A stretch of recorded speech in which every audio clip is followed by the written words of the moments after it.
Hello student, welcome back to my channel Samrat K. Student, ये video उनके लिए सबसे ज्यादा इंपॉर्टेंट है जो एग्जाम देने वाले हैं। आज मैं आप लोगों को बताने वाला हूं कि अंग्रेजी में पास होने का सबसे ज्यादा बेहतरीन ट्रिक आप लोगों को बताने वाला हूं। अगली बार मैंने वीडियो बनाया था इस पे अंग्रेजी में पास होने का ट्रिक, तो वहां पे 2.4 मिलियन व्यूज गया। लोगों ने बहुत अच्छा प्यार दिया बच्चों ने। फिर मैंने अपलोड किया 1.5 मिलियन फिर व्यूज गया। बच्चे ने बहुत अच्छा कमेंट किया कि नहीं सर, आपकी वीडियो देखकर जिंदगी बदल गई, हमें इंग्लिश में कुछ नहीं आता था फिर भी हम लोग पास हो गए। ठीक है, तो इस वीडियो में आप लोगों को फिर उसी तरह मैं आप लोगों को इस बार भी बताने वाला हूं कि अगर आप अभी तक कुछ नहीं पढ़े हैं फिर भी हो जाएंगे आप पास। अगर इंग्लिश का आपका एक अक्षर भी नहीं आता है, इंग्लिश का अगर आपको ई भी नहीं आता है, फिर भी मैं आपको पास करा के दिखा दूंगा, गारंटी है मेरी। ठीक है, यूट्यूब पर ढूंढ लेना, कहीं पे भी आप लोगों को ऐसा वीडियो नहीं मिलेगा। मिलेगा तो सिर्फ हमारे ही चैनल पे आप लोगों को मिलेगा। हर साल बच्चे देखते हैं और हर साल बच्चे पास होते हैं। अंग्रेजी में कोई भी फेल नहीं होता है। मेरे प्यारे बच्चों, मैं आपको दिखाना चाहूंगा, ये हमारे पास पेपर है 2025 का। देखिए, मुझे कुछ नहीं आता है, 2025 का पेपर कोई इंग्लिश का पेपर है। मैं पूरा का पूरा सोल्यूशन करके आपके सामने दिखा दूंगा। हर एक प्रश्न को करके दिखा दूंगा आप लोगों को ट्रिक की वजह से।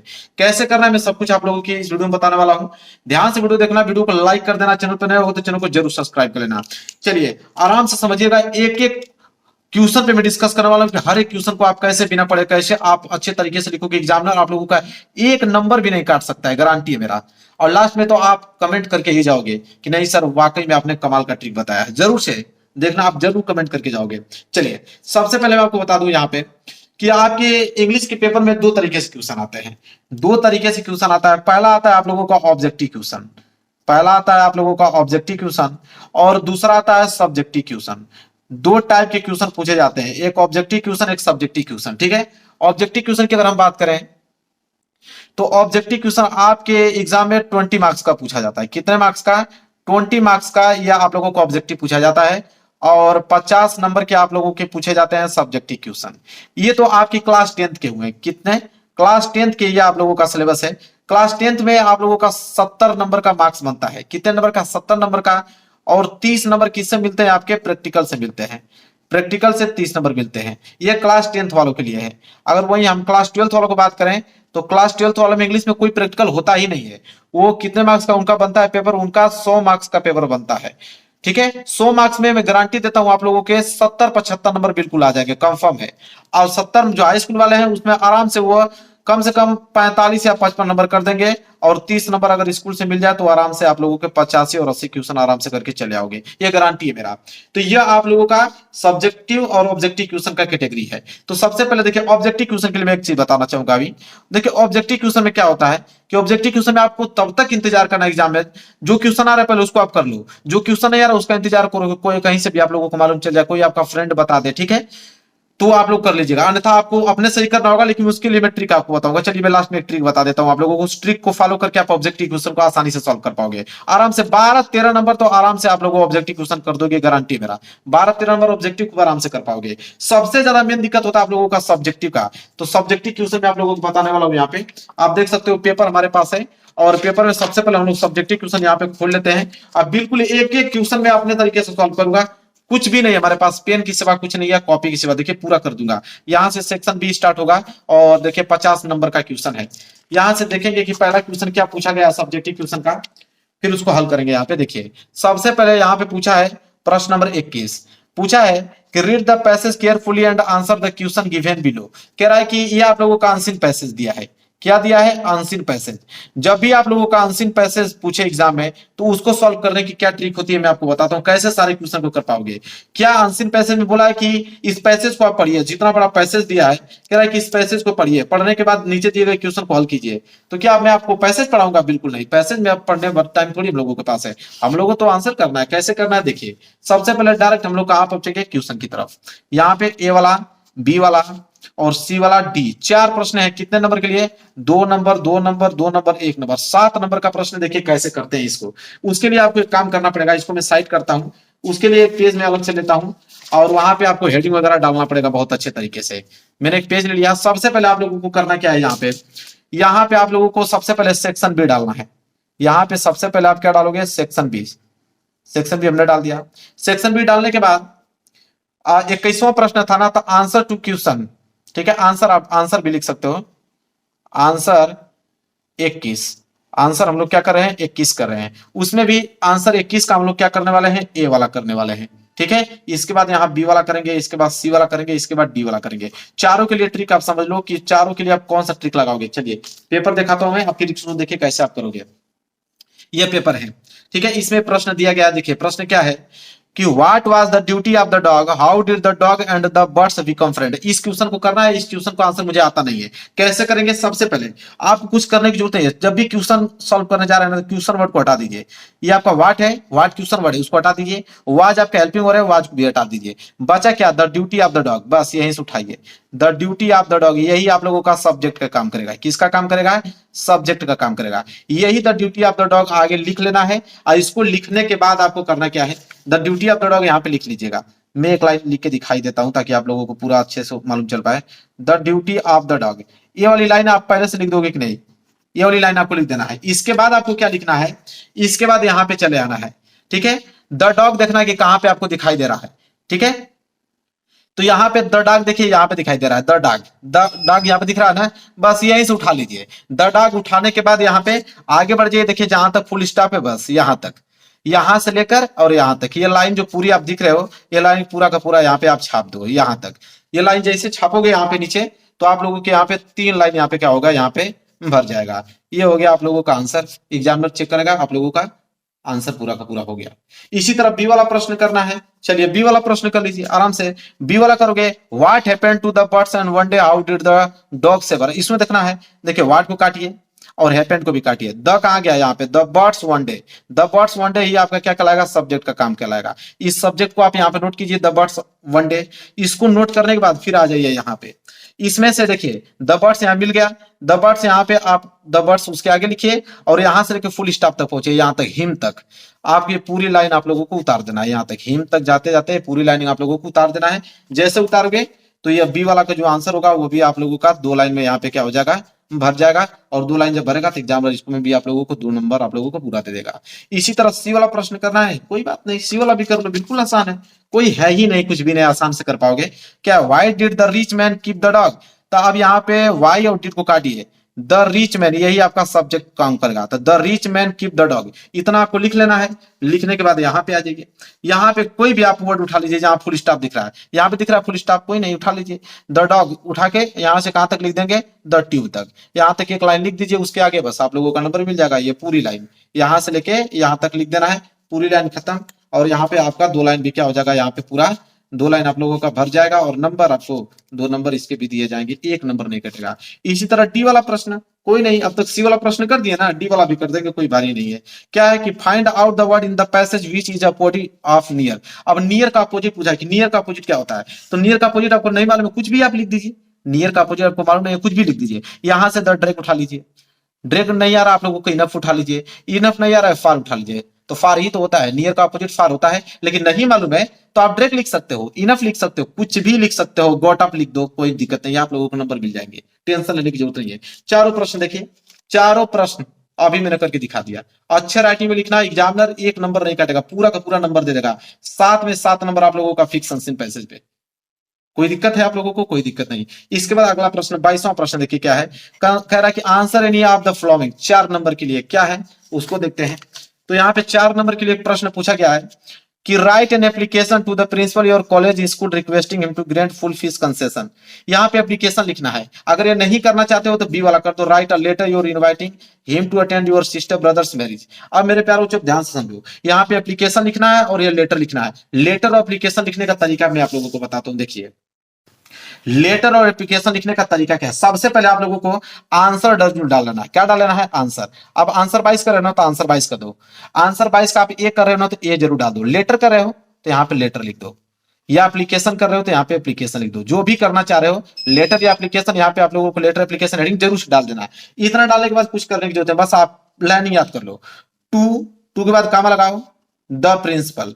क्या लिखोगे, टू द प्रिंसिपल। ये लाइन आपको याद होनी चाहिए, टू द प्रिंसिपल। अब यहाँ पे अपने स्कूल का नाम लिखो, इतना तो आप कर ही सकते हो ना। स्कूल के नाम लिखने के बाद उसके नीचे आप क्या लिखोगे, डेट। डेट तो आपको मालूम ही होगा। डेट लिखने के बाद यहाँ पे लिखोगे सर। क्या लिखोगे, सर। कामा लगा के रिस्पेक्टफुली। बस यही तरीका है, मेन यही है, रिस्पेक्टफुली। रिस्पेक्टफुली जैसे एग्जामिनर देखेगा नंबर आपको पूरा दे देगा। इसके बाद बीच में क्या लिखोगे? अरे बीच में लिखने की क्या जरूरत है? बीच में लिखने के लिए तो बहुत सारी चीजें हैं। ये पैसेज था ना, इस पैसेज में से उठा लो, कहीं से भी उठा लो।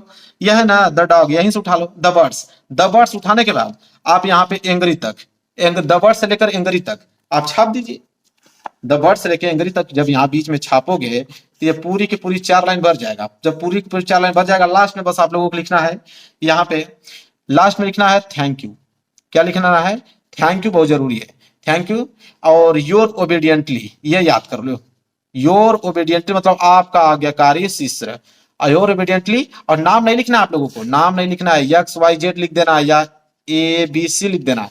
ठीक है, इतना काम हो गया, बस हो गया, इतना ही तो काम करना है। यहाँ पे नीचे क्लास लिख देना, कौन से क्लास में हो, बस आप लोगों को पूरे के पूरे नंबर दिए जाएंगे। तो चाहे वो लेटर लिख लो चाहे एप्लीकेशन लिखो, यही तरीका है, दोनों में काम आएगा। लेटर लिख दो, एप्लीकेशन लिख दो, हो गया काम आप लोगों का। इतना आसान है आप लोगों का पास होना कि आपको क्या ही बताया जाए। आगे देखिए, अगला प्रश्न देखते हैं। और प्रश्न नंबर 23वां क्या है कि answer any of the following in about 80 to 100 word. 80 से लेकर 100 वर्ड में लिखना है। और यहाँ पे बोला है कि right a report of science exhibition, और यहाँ पे right article importance of taking. कुछ करने की जरूरत नहीं है इसमें, आप लोगों को हिंट तो दे ही रखा है, मेन है हिंट, हिंट से ही हेडिंग बनाना है। देखिए यहाँ पे डेट लिखा है, पहली हेडिंग डेट, तो डेट डाल लेना हेडिंग। डेट डालने के बाद फिर इनॉग्रेशन हेडिंग डाल लेना। इनॉग्रेशन के बाद मॉडल, फिर एग्जिबिटिंग, फिर gathering, overall impression and expensive. सबका एक एक हेडिंग बना लो। एक हेडिंग आपने बना लिया, उसका आंसर कहां से लिखोगे? देखो आपके इंग्लिश के पेपर में 3 अनसिन पैसेज देता है, मतलब 3 पैसेज देता है। एक अनसिन पैसेज, 2 पैसेज देता है। एक पैसेज यहाँ पे शुरू में ही आपको दिखाई देगा, तो एक हेडिंग डालकर यहां से लेकर और यहां तक लिख दो एक लाइन में। इसी तरह दूसरी हेडिंग डालकर यहां से लेकर एक लाइन यहां लिख लो। तीसरी हेडिंग डालकर यहां से लेकर यहां लिख लो। चौथी हेडिंग डालकर यहां से लेकर यहां तक डाल लो। 5वीं हेडिंग डालकर यहां से लेकर यहां तक लिख दो। बात खत्म, हो गया भाई आप लोगों का। ठीक है, कंप्लीट हो गया। कोई दिक्कत, कोई भी डाउट आप लोगों को बिल्कुल नहीं होना चाहिए। समझा दिया आप लोगों को। यहाँ पे आर्टिकल लिखना हो तो यही काम करना। ठीक है, आर्टिकल भी लिखना होगा या रिपोर्ट लिखना हो, दोनों के लिए यही है। हिंट आपको दे रखा है। हिंट देखिए, introduction, keep our body active, tension free and happy all days, better contraction, फिर स्टडीज, कंक्लूजन। तो आप लोग हेडिंग की मेन जरूरत है। हेडिंग आपको मालूम चली गया है। हेडिंग डालिए, पैसेज में से एक लाइन छाप दीजिए। फिर हेडिंग डालिए, पैसेज में से कहीं से बीच में से उठा के एक लाइन छाप दीजिए। फिर हेडिंग डालिए, बीच में से कहीं पैसेज उठा के एक लाइन छाप दीजिए। हो गया। तो आर्टिकल लिखना हो या आप लोगों को रिपोर्ट लिखना हो, दोनों हो जाएगा। चलिए आगे प्रश्न देखते हैं। 24वां प्रश्न क्या है? कह रहा है कि rewrite the flowing by changing indirect speech. मेरे प्यार बच्चों, इनडायरेक्ट स्पीच में चेंज करना है। जब भी इनडायरेक्ट स्पीच आ जाए, the father said to daughter, said to जहां है ना, सेड टू को हटाकर टोल्ड टू लिख दो। जब भी चेंज कर रहे हो पैसे, अरे यहाँ पे इनडायरेक्ट स्पीच में, तो सेड टू को हटाकर टोल्ड टू लिखो। कामा को हटाकर यहाँ पे आप दैट का प्रयोग कर सकते हो, दैट का प्रयोग करो, या यहाँ पे आप एडवाइस का प्रयोग कर सकते हो। ठीक है, दैट या एडवाइस का प्रयोग कर लो। और जब भी आप लोगों का अगर इन्वर्टेड वहां से क्वेश्चन मार्क से स्टार्ट हो रहा है, एक क्वेश्चन वर्ड है वाई, तो क्वेश्चन को हटाया नहीं जाता। दैट के बाद आप वाई लिख लो, why are you disturbing in this. अब यहाँ पे आर है ना, तो जब भी देखिए इज एम आर, जब भी आए तो उसके जगह आप जब भी चेंज करो तो वाज या वर का प्रयोग कर दो। ठीक है, वाज या वर का प्रयोग कर दो, बस हो गया आप लोगों का। बस इतना ही किया जाता है। इसके बाद change the following in passive voice. Passive voice में चेंज करना। पैसिव वॉइस का तरीका मैं बताता हूं। इसे बोलते हैं सब्जेक्ट, इसे बोलते हैं ऑब्जेक्ट, इसे बोलते हैं अदर वर्ड। तो पैसिव वॉइस में सबसे पहले ऑब्जेक्ट को सब्जेक्ट बना जाता है। तो पहले आप लिखोगे वेरी वेल, पहले आप वेरी वेल, और इसमें देखो पहले ऑब्जेक्ट लिखोगे, इसके बाद आप वर्ब का थर्ड फॉर्म लिखोगे, फिर बाय लिख देना, फिर सब्जेक्ट लिखना। जैसे आई है तो आई का क्या हो जाता है? मी हो जाता है। यह वेरी वेल आगे चला जाएगा। ठीक है, नो तो नो का थर्ड फॉर्म नॉन हो जाएगा, फिर नॉन बाई, फिर यहाँ पे मी लिख देना, बस हो गया। यही तरीका होता है। ऑब्जेक्ट लिखिए, वर्ब का थर्ड फॉर्म लिखिए, बाई लिखिए, फिर सब्जेक्ट लिखिए, काम खत्म। इसके बाद आप पंक्चुएट द फॉलोइंग, चिन्हों का प्रयोग कीजिए। तो चिन्हों का प्रयोग देखिए, I said to Shyam you will not fail in the work hard. अब इसको चिन्हों का प्रयोग करके एक बात याद रखना है। सबसे पहले मेन बात यह है कि पहला अक्षर कैपिटल लेटर होना चाहिए। पहला अक्षर क्या होना चाहिए? कैपिटल लेटर होना चाहिए। तो पहला अक्षर को आई को कैपिटल कर दो। अधिकतर 90% आप लोगों का डायरेक्ट स्पीच आता है। डायरेक्ट स्पीच मतलब इन्वर्टेड कामा लगा होना चाहिए। जैसे I said to Shyam, Shyam आ गया ना, तो यहाँ पे आप लोगों को कामा लग जाएगा, फिर यहाँ बीच में डबल विंडो कामा, फिर डबल विंडो कामा से क्लोज हो जाएगा। बस यू जब इन्वर्टेड कामा में लिख रहे हो तो यू का आपका पहला अक्षर बड़ा होना चाहिए, ये याद रहे आप लोगों को। इसके बाद देखो आई आपका बड़ा अक्षर होना चाहिए। जब भी नाम आ जाए तो नेम हमेशा, नेम का पहला अक्षर हमेशा कैपिटल होता है, इस बात को आप याद रखना। तो नेम का पहला अक्षर कैपिटल होता है। और जब भी सैड आपको दिखाई दे, समझ लेना कि यहाँ पे कामा लग के डबल इंटू कामा के अंदर क्लोज होगा, आप लास्ट में आप फुल स्टॉप लगाओगे। यही काम 90% यही आता है, इनडायरेक्ट स्पीच का ही आता है। इसके बाद डी है translate the following into English. अब मेरे प्यारों जो कुछ करने की जरूरत नहीं है, आपको इसका ट्रांसलेट करना है कुछ नहीं, आप बस हेडिंग डाल लो और इसका ट्रांसलेट करना है ना। आप पहुंचिए पैसेज के पास। देखिए एक पैसेज जोड़ दिया, मैं कहा हूं ना कि 3 पैसेज आते हैं आपके एग्जाम में, 3 पैसे, उन्हीं तीनों पैसेज में से छाट के लिखना है। आपको इसका ट्रांसलेट करना था ना, कुछ करने की जरूरत नहीं, यहां से लेकर और कहीं फुल स्टॉप दिख रहा है यहां तक, यहां से लेकर पूरी लाइन आप छाप दो। पूरी लाइन छाप दोगे, ट्रांसलेशन हो गया आप लोगों का, 4 नंबर आपको दे दिया जाएगा। बस 4 लाइन छाप दो और यहाँ पे आप लोगों का 4 नंबर का जो ट्रांसलेशन था वो बिल्कुल क्या हो गया, यहाँ पे कंप्लीट हो गया मेरे प्यारे बच्चों। समझ में आ गया, ट्रांसलेशन भी मैंने बता दिया। और देखते हैं आगे प्रश्न क्या दिया। एक प्रश्न नहीं छूटेगा, 85% पक्का आएगा आप लोगों का। अगला प्रश्न देखो, प्रश्न number 25, answer the following 30 to 40 word. अब यहाँ पे आप लोगों को 30 से 40 वर्ड में आंसर लिखना है। ये आप लोगों को बोला कि जैसे why did Lencho receive the letter, why did become angry, ये कीजिए, या अथवा करके what does Mandela that international leader for. तो दोनों में से कोई भी करना है, आराम से कीजिए। आप हेडिंग डाल लो, आंसर लिखना है, कोई दिक्कत नहीं है, आंसर लिखना है। पैसेज के पास चले जाओ, पैसेज है ना मेरे पास, पैसेज है, बीकॉम से आंसर उठाओ और लास्ट में बोल्ड ऑन तक लिख दो। बीकॉम तक उठाओ, ये 3 लाइन लिख दो, आपका नंबर मिल जाएगा। आराम से हो गया भाई, ये भी क्वेश्चन हमने अच्छे तरीके से करा दिया। तो जब भी आप लोगों को शॉर्ट या लॉन्ग आंसर लिखना है, यही काम करना है। आगे देखिए प्रश्न number 26, answer any of the following in about 60 word. वही काम करना है, 60 वर्ड में लिखना है। तो पैसेज में जाओ भाई, हेडिंग डाल लो, पैसेज में जाओ और 5 लाइन लिख दो, आप लोगों का आंसर मिल जाएगा आराम से बिल्कुल भी। 27वां प्रश्न क्या है, right the main themes of poem the trees. तो द ट्रीज का मेन थीम्स लिखना है, तो वहां पे भी पैसेज में से आप उठाकर लिख देना।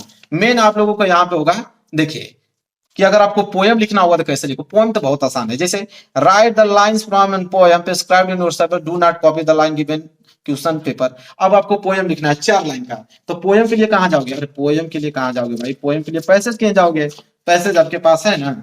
4 लाइन का पोएम लिखना है ना, देखो यहां से उठाओ, 1 लाइन यहां तक लिख दो, दूसर की लाइन यहां से हो जाएगा, तीसर की लाइन यह हो जाएगा, चौथ की लाइन यह हो जाएगा। लगातार नहीं लिखना है। देखे लिखने का तरीका क्या होता है, मैं आपको बता देता हूँ। ठीक है, मैं एक पेज ले लेता हूँ तो आपको दिखा देता हूँ कैसे लिखा जाता है पोएम।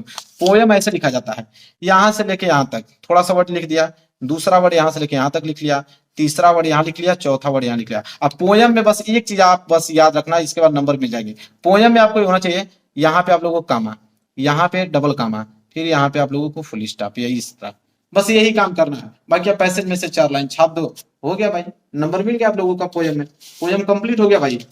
चलिए देखिए कैसे पास नहीं हो गया, इतना तरीका पास होने का ना, कि इसी तरह एग्जामिनर को मालूम नहीं चलेगा, पास हो जाओगे। इसी तरह 28वां, write and central idea of any flowing. ठीक है, सेंट्रल आइडिया लिखना है, डस्ट ऑफ स्नो का, द टाइगर, द जू का, the ball poem. Central idea कभी भी लिखना है हेडिंग डालकर, जैसे डस्ट ऑफ स्नो को लिखना है, हेडिंग डालो the dust of snow. Passage में चले जाओ, कोई भी पैसेज, मैंने बताया ना 3 पैसेज है आपके पेपर में। कितने पैसेज आएंगे, 3 पैसेज दिए गए हैं, और तीनों पैसेज में से आपको छाट छाट के लिखना है। जैसे आपको सेंट्रल आइडिया लिखना है ना, बस यहां पहुंचे द रिच मैन, यहां से लेकर और नाइट तक आप लिख दीजिए, और रिच मैन से लेकर एट नाइट तक लिख दीजिए, हो गया आप लोगों का सेंट्रल आइडिया। नंबर देखिए कैसे मिलेगा, बस आप अच्छे राइटिंग बस लिखेगा, नंबर आप लोगों को तो भर भर के मिलेंगे, कोई फेल नहीं करेगा, गारंटी है मेरा। इसके बाद आइए 29वां प्रश्न, answer any of the following in 30 to 40 word. वही चीज आंसर लिखना 30 से 40 वर्ड में, तो वही चीज पैसेज में से उठाइए, आंसर लिखते जाइए, 4 लाइन 5 लाइन का बन गया भाई। इसके बाद फिर 60 वर्ड में लिखना है, वही लॉन्ग आंसर आ गया 4 नंबर के लिए, वही काम करोगे, पैसेज में से उठाओ और लिखते चले जाओ। मेरे प्यारों जो पेपर खत्म, आपके आंखों के सामने मैंने पूरा का पूरा इस पेपर को सॉल्व कर दिया, पूरा का पूरा पेपर 95% फिक्स। राइटिंग बस अच्छी होनी चाहिए, इसके बाद आप लिख दो पूरा 95 नंबर फिक्स इंग्लिश में पास होने का। मेरे प्यारों तो यही तो है इंग्लिश में, क्यों घबराते हैं आप लोग, ऐसे ही करना होता है। समझ में आ गया आप लोगों का, हलवा हो गया है क्या है। आप तो जब भी पेपर आएगा भैया आप पेपर लेके आओ, मैं करना चालू करता हूं। तो वीडियो को लाइक कर देना, आप देखिए कमेंट करके ही जाओगे, इतना बेहतरीन तरीका मैंने बता दिया आप लोगों को। चलिए मिलेंगे नेक्स्ट वीडियो में, तब तक के लिए धन्यवाद। चैनल को सब्सक्राइब नहीं किया तो कर लीजिए, पूरा विषय का ट्रिक मैं आपको बता दूंगा, पूरा विषय का ट्रिक, जाके पास हो जाइए।